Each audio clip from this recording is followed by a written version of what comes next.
Data's creator forces a blood feud between blood brothers. Next time on Star Trek: The Next Generation. Hey, it's Janelle Waz, and welcome back to another episode of Treknalysis. It's a tale of two brothers and their long-lost father. I'm happy for you. I question your sincerity, Laura. Brothers, a story of growing up and facing your past. Starring Brent Spiner, and Brent Spiner. Boy, I sure hope Brent Spiner took home 3 paychecks for this episode. I always loved that face. Season 4 of Star Trek: The Next Generation was a great season, wasn't it? The Best of Both Worlds Part 2, Family, The Wounded, The Drumhead, The Nth Degree, even Redemption. Some of the best episodes of the show are in this very season. That being said, it weirdly starts with a lot of family dramas. You got Family, wonderful episode by the way, about Picard and his brother Robert, as well as Worf and his parents. Suddenly Human, about a boy torn between his adopted family and his biological one. Legacy, with Tasha Yar's sister. Reunion, with Worf's surprise son. What should I tell Alexander, that he has no father? Season 4 kinda goes into soap opera territory for a while. And also Brothers, with the Sung family reunion between Data, his evil brother Lore, and their father Dr. Noonien Sung. You know, I'm choosing to believe that every member of the Sung family looks like Brent Spiner. Yes, even the women. But as soap opera as these episodes sound, they're actually pretty great episodes, especially Brothers for Brent Spiner's range. So today, it's an episode of brotherly love with the 3rd episode of Season 4, Brothers. Where's Data? You didn't fill Data with substandard parts, did you, old man? But before I go further, thanks for checking out my video. Make sure you like and subscribe for more of my Star Trek, video game, and other miscellaneous content. Keep those hailing frequencies open on the other social media sites, and a big thank you to my channel members for supporting the channel. If you'd like to buy me a cup of tea and support my work, consider joining up on my channel. Be great to have you aboard.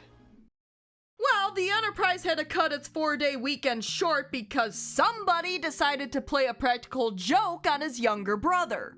Still questioning Picard not wanting kids on board the Enterprise? Get off the bridge, both of you. Thank you. I've always believed that carrying children on a starship is a very questionable policy.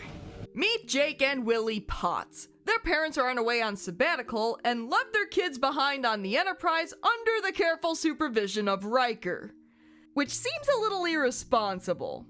Jake and Willie were basically playing futuristic laser tag, and Jake brought a balloon filled with red dye and hid it under his vest, which he popped after telling Willie that his laser looked like a real one. And then you made your 9-year-old brother believe that he'd killed you. Yes, sir. So, I don't know if I'm saying this because I was never a little boy, but holy crap, that's horrible! Gee, it's almost like they needed their parents on board. Bet Jake Sisko didn't pull crap like this. Oh no! Well, technically that was Nog. But if that wasn't bad enough, Willie ran off, on account of he thought he shot his own brother, and ate some weird fruit off some weird plant that happened to have horrible infectious parasites. Which also seems irresponsible because why isn't a plant that dangerous locked up or something? Gee, it's almost like this whole thing could have been avoided. So now Willie's under quarantine, his life's hanging by a thread, and they're lucky the Enterprise wasn't that far from a starbase. Hell, even Data's pissed. Sir, I know I made a mistake. And I can tell you're angry, but if you're not gonna talk to me... In reality, it turns out that Data picked the perfect time to start glitching out. And then hijack the ship. Deck 1, life support failure in 30 seconds. Can we take a moment to appreciate how much of a security risk Data is and nobody does anything about it? I mean, practically everyone on board knows about his secret on-off switch, not to mention how many times he's been hacked into throughout the show. Listen, the Enterprise gets hijacked enough with Chief of Security Worf in charge, but then to have Data as the second officer? Should we really be surprised how often security issues come up on this ship? These things happen. They did not happen on the Enterprise. Really? So Data locked everyone out of the bridge by turning off life support by using Picard's voice and singing Pogo. My friends call me Patrick. You may call me Mr. Stewart. Yeah, that tracks. But young Willie Potts is critical, and Picard and the crew are doing everything they can to regain control of the ship, which Data keeps successfully blocking. Mr. Data has other plans for the Enterprise right now. Meanwhile, bedside manners with Dr. Beverly Crusher. Everybody's played a practical joke on somebody at one time or another. Yeah, but how many of those jokes almost get someone killed? Listen, I understand Beverly's trying to smooth things over between brothers, but that doesn't change the fact that Willie is justifiably upset considering he could die. It's never funny to the one getting fooled. Damn straight, Willie. Thanks, Beverly. Your bedside manner's admirable, Doctor. I'm sure your patients recover quickly, just to get away from you. Meanwhile... Captain, he's up to something. Yeah, he's locking Picard out of Google. Inquiries regarding command functions are no longer accepted from your present location. And now he's using force fields to terrorize Worf, which is probably not the weirdest thing to happen to him this week. And in the middle of nowhere system, Data manages to beam down to the planet without use of the transporter pad, proving once again that they probably don't need Chief O'Brien. They ask you how you are, you just have to say that you're fine when you're not really fine, but you just can't get into it because they would never understand. Holy shit, it's the Discovery Channel store! There's nothing like the gift of discovery. Oh, it's just Data's dad's house.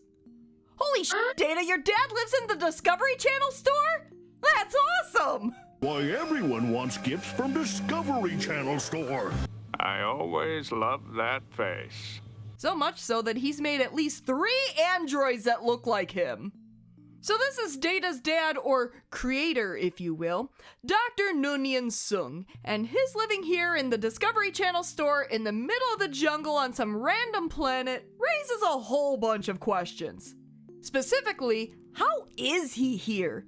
I mean, last anybody knew, he was living at the colony on Omicron Theta when it was destroyed by the crystalline entity after it made a deal with Data's evil brother Lore. There weren't any survivors. Well, it turns out he's been living his life doing that fun library ladder slide from Beauty and the Beast after managing to escape from the crystalline entity. I wouldn't have guessed I'd be running from a giant snowflake, but, And he recently activated Data's homing device from his lab, which is why he hijacked the Enterprise and brought them all here. It just all happened at the worst possible time. Meanwhile, more bedside manners with Dr. Beverly Crusher. Doctor, it hurts when I raise my arm like this. The doctor says, son, don't raise your arm like that. Beverly, don't quit your day job. Hey, how you doing? Good to be here. You know, Willie, if you don't laugh, I'll send Wesley in to talk to you. I'll be good. Meanwhile, on the planet.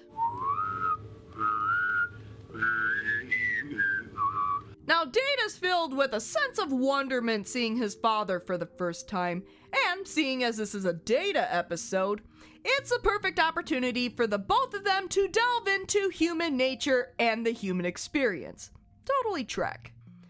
In true fatherly fashion, a slightly disappointed Dr. Sung asked Data why he went into Starfleet instead of following in his footsteps and becoming a cyberneticist like him. This part of the conversation isn't too deep. Starfleet officers found Data, so he became a Starfleet officer. Weirdly enough, not unlike Worf. A human Starfleet officer found me. Can you imagine an old enlisted man like me raising a boy to be an officer? Data, in return, asks Dr. Sung why he created him, and Dr. Sung's answer is twofold. For one thing, he felt the need to do it, like why painters paint or boxers box. But the second part of his answer gets a little more abstract. Why are humans so fascinated by old things? Old buildings, churches, walls? Retro games. Well, they're from a time when developers did so much with so little, innovating and creating quality games that stayed. Perhaps, for humans, Old things represent a tie to the past. Or that! Nostalgia, man. It's powerful stuff. But the past had so many problems. People got sick and they needed money. But damn, did they look good doing it. Why be fascinated by it? Data concludes that it's because humans are mortal and need a sense of continuity, both past and future, which is why people are fascinated with old things and even why they have children. So you believe that having children gives humans a sense of immortality? It is a reasonable explanation to your query, sir. Having children being linked to a sense of immortality. It's actually a really interesting way of looking at it, and I love these little moments in Star Trek, examining the smaller issues of life we don't usually think about. And speaking of kids, look who just joined the party! Lore, you old son of a— Wait, aren't you supposed to be dead? Lore's gone, sir. Permanently. Great job, Wesley! The troublesome little man-child. Now, Brother serves as a sequel to the Season 1 episode Datalore, one of the better episodes from that season. The Enterprise crew happened upon another android identical to Data, and without knowing anything about him, decided to reactivate him. Turns out he was Data's older brother Lore, only unlike Data, he had emotions and could use contractions. He claimed Dr. Sung made him so perfect that the colonists were jealous, so Data was built as a less perfect android. Oh, and he also cut a deal with the crystalline entity that destroyed the colony for an afternoon snack and would have destroyed the Enterprise as well if it weren't for young Wesley calling out the very obvious signs that Lore was impersonating Data to the dumbed-down crew. I know this may finish me as an acting ensign, but— Shut up, Wesley! And last anyone saw him, he was beamed out into space or somewhere. Yeah, his ultimate fate really wasn't confirmed. Again, great job, Wesley! You're very clever, Wesley. Anyways, Lore's homing device was unintentionally activated along with Data's, mainly because Dr. Sung didn't realize that Lore was reassembled back in Season 1, and Data, understandably, begs Dr. Sung not to reactivate him. Lore is far from the maniacal android you have made him out to be. No, he's worse! Now, this is the point of the episode where it takes a hard turn into soap opera territory. I mean, not that I mind, I've been on a bit of a Dynasty kick lately. Don't judge me! Get out of my sight, you miserable has-been. But Season 4 is weirdly soapy at the beginning, and we got the start of the Sung family drama right here. And we didn't even get into the drama with Data's mom. I lied when I said there was no room for you in the escape pod we took from Omicron. I didn't want to bring you with us. I think I better clear my calendar for the next few weeks. Lore is activated and is basically the unloved, resentful son who's upset Daddy disassembled him and built Data. Why didn't you just take me apart again and be done with it? And then just when you think it couldn't get any more soapy, Dr. Sung hits them both with this. You see, I'm dying. Interestingly enough, Data and Lore have different reactions to this news, and it's in line with their characters. Data is logical and wants more information, probably to help Dr. Sung, while the emotional Lore goes from resentful to a state of disbelief. Dying from what, sir? What do you mean you're dying? You look fine. You're not that old. You look fine. Well, since Lore's backstory wasn't exactly reliable in Datalore, Dr. Sung reveals that Data is in fact not a less perfect version of Lore. In fact, they're pretty much identical except for a little programming. I am not less perfect than Lore. I am not less perfect than Lore. Enough! Heck, the whole reason why Data was constructed in the first place was because Lore was so unstable and corrupted by ambition that the colonists were freaked out and he was deactivated. However, Dr. Sung fully intended to go back and fix Lore, which I swear is something every person who tinkers with electronics tells themselves, and it almost never pans out. And had he known that Lore was out there and that he could have shown up with the push of a button, he would have fixed him with all those Discovery Channel science kits he surrounds himself with. But unfortunately, his time runs short, and all he has to show for it is an emotion chip for Data. Not Nothing fancy, just a few basic emotions, but enough to help Data relate to those around him. Which, to be honest, he does alright even without it, because he has a lot of emotionally impactful scenes for a guy who claims he doesn't have any emotions. I suppose this could call for a deep dive on whether Data really has emotions but doesn't recognize them, but that's probably a subject for another video. Feelings do funny things. We will be more like Data. Meanwhile, on the Enterprise... I just hope we don't all beam back looking like Data. You mean Brent could be getting 7 or 8 paychecks? Back on the planet, and after resting a little bit, Dr. Sung puts the emotion chip into Data. Often wrong's got a broken heart. Can't even tell his boys apart. Really, Lore? Couldn't come up with a different plan? Just knock out Data, steal his clothes, and impersonate him? I probably accounted for the lack of Wesley. You owe me, old man. Not him. Me. You know, I know Lore's evil and all, but you can't deny he's got charisma. Almost like he could lead a bunch of Borg or something. So we've got Lore running around with an emotion chip that wasn't made for him, and he tosses Dr. Sung across the room like a used tissue and beams away while singing some pogo. And finally, the cavalry arrive. Holy shit, the Discovery Channel store. I thought they were all gone. So Geordi finds Dr. Sung on his way out, and on his way in is Worf carrying an unconscious Data. Typical. Data tries to recap the episode of Riker, but... There's a very sick little boy on board the Enterprise who's not getting any better. Oh, right, Willie. Dr. Sung refuses to go with them to maybe get some treatment because he insists on dying on this planet, but Data is allowed a moment to say goodbye. Everybody dies, Data. Well, almost everybody.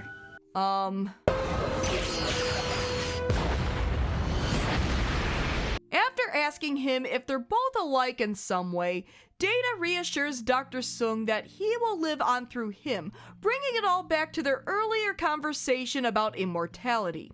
While Data believes he won't be able to grieve for Dr. Sung, which is absolute bull, Dr. Sung reassures him that he will in his own way. Goodbye, Data. Goodbye, Father. Data is back on the Enterprise, where hopefully his homing device won't be activated anytime soon. I hope they took the hard drive out of Dr. Sung's computer. And in sickbay, the brothers are back to their antics, albeit through the confines of a bubble. Brothers forgive. Yeah, no thanks to you, Beverly. Son, don't raise your arm like that. And that was Brothers, a pretty solid episode that showcases Brent Spiner's range, expands lore beyond being Data's evil brother, and serves as a good family drama. Seriously, Brent Spiner carries most of the episode, believably portraying Dr. Sung, Data, and Lore as individual characters, from the line deliveries, body language, and facial expressions. Enough! Both of you, sit down. Though his eyes were probably screaming through the contacts. Now, I've been trying to figure out if this episode has a moral, as a lot of Star Trek episodes do. There's an attempt at one at the end of the episode with Jake and Willie Potts about brothers forgiving, but it's handled as an afterthought and really doesn't apply to Data and Lore. Jake legitimately felt bad about his prank, which was still horrible, holy crap!